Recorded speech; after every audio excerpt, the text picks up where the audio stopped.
Have you ever wondered what happens when America's most influential technologist decides he's had enough and simply walks away? I'm here to announce that I will be banning the production of all Teslas in the United States of America. Just yesterday, as the markets closed, Tesla's shares tumbled more than 14%. For anyone who owns Tesla stock, myself included, you know that volatility is part of the ride. This company's value can soar or plummet on a single tweet. Yet, in the span of just 3 days, Tesla erased over $150 billion in market capitalization, not because of a supply chain hiccup or an unexpected earnings miss, but because I declared open conflict with Washington.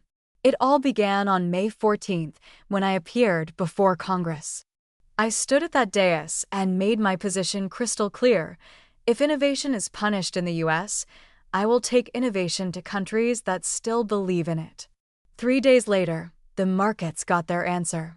Tesla stock plunged 14.3%, marking the steepest drop of the year, a decline investors felt less as a stumble and more as a strategic rupture.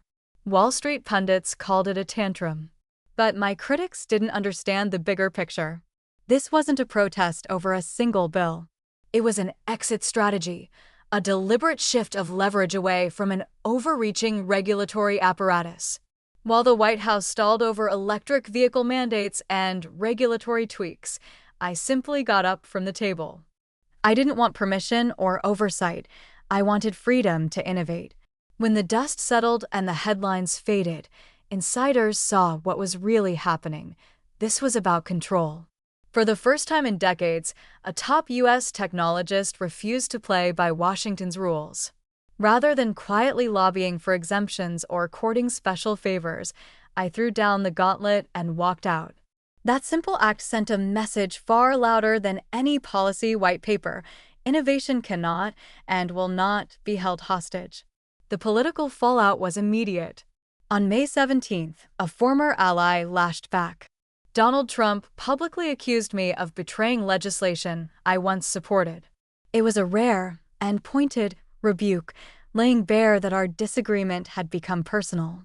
Yet beneath the public finger-pointing lay a far deeper shift.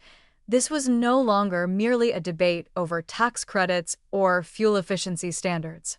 It was a battle for who calls the shots in American technological leadership.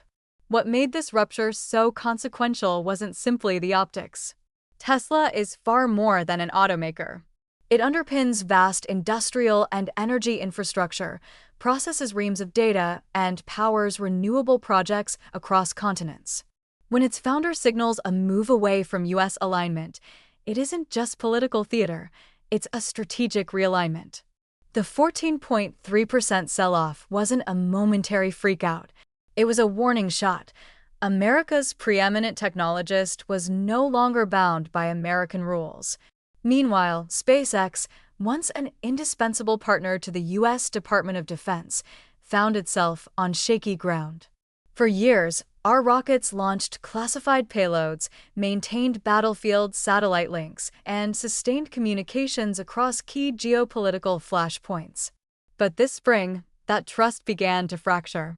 According to multiple reports, over $22 billion in government contracts are now under review as Pentagon confidence in SpaceX plummets.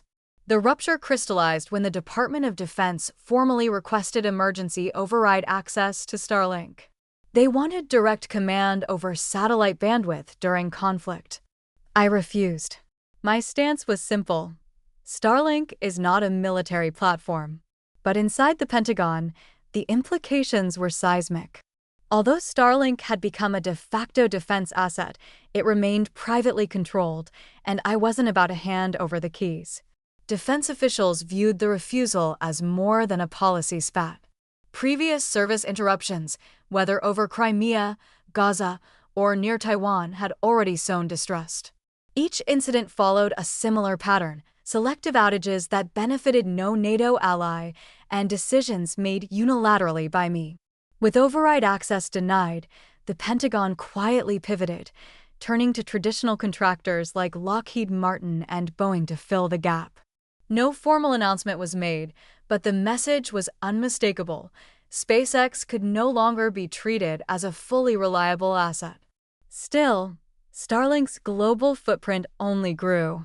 Initially designed to bring high-speed internet to underserved regions, it now supports disaster relief, civilian broadband, and, yes, battlefield coordination. Yet, unlike standard defense systems, it lacks a clear governance framework. It doesn't answer to any state, not even the one that helped bankroll its rise. That autonomy was once a selling point.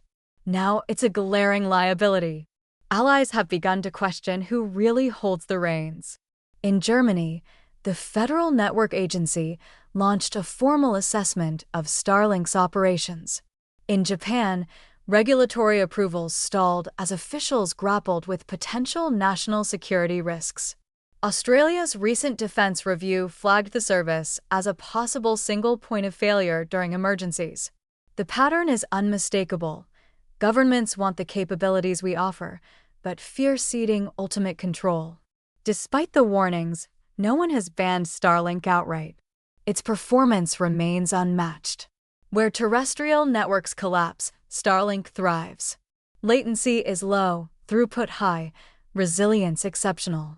In remote or contested zones, there simply is no alternative at comparable scale and cost. That dependence is my leverage. Governments may grumble, but they cannot walk away, at least not yet. This emerging dilemma is the defining challenge of 2025. The world's most advanced communications system is privately owned, globally deployed, militarily significant, and outside the direct control of any single state. Starlink wasn't built to carry the weight of geopolitics. Yet now it does, without any formal override mechanism or emergency protocol. In an era when digital speed and bandwidth can determine military outcomes, that is a profound and unsettling reality. Back in Washington, the reaction has been muted. There have been no public sanctions, no official blacklists. But actions speak louder than words. SpaceX has been quietly excluded from at least 3 major satellite procurement rounds, projects once considered surefire awards. These were cornerstone contracts tied to national security and global surveillance. Instead of SpaceX, the wins went to established defense contractors. Officials frame the shift as prudent risk management. In truth, it's a strategic rebalancing, a determination not to rely on any system that cannot be fully controlled. For my part, I continue to pursue global markets with gusto. In 2025, nearly 40% of SpaceX's manifest is now booked by international clients, from Asian telecom giants to South American governments and European startups. While Washington hesitates, the rest of the world steps in not out of ideology, but out of practical necessity. This subtle realignment carries consequences far beyond any lost contract. Once critical infrastructure drifts beyond U.S. jurisdiction, so does influence. The systems I oversee, from AI platforms to satellite constellations, from renewable energy grids to launch facilities, span the globe. They operate under a patchwork of regulations that often conflict with U.S. priorities. And there is no final override, no backstop of American oversight. Only capability, distributed globally, controlled privately. In the span of a few short months, I executed something far more consequential than a policy escape hatch. I orchestrated a deliberate retreat from strategic dependence on Washington. I didn't move production overseas, I simply walked away from the negotiating table. And as it turns out, sometimes the boldest move is not to relocate factories, but to remove yourself entirely from the realm of permission. Today, Tesla's factories may still hum in California and Texas, but the message has been sent. If American regulators choose to punish innovation, then innovation will find greener pastures elsewhere. SpaceX may continue launching rockets under the stars and stripes, yet more of its missions now serve customers who answer to other flags. The era in which U.S. oversight guaranteed American technological dominance may be drawing to a close. What happens next is anyone's guess. Will Washington reassert control, offering new incentives and greater flexibility? Or will other nations seize the moment, courting Silicon Valley's mavericks with open arms?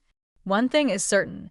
The age of unquestioned American technological stewardship has come to an end. And as the world watches, it must contend with a new paradigm where private innovators hold the ultimate veto over who benefits from their breakthroughs.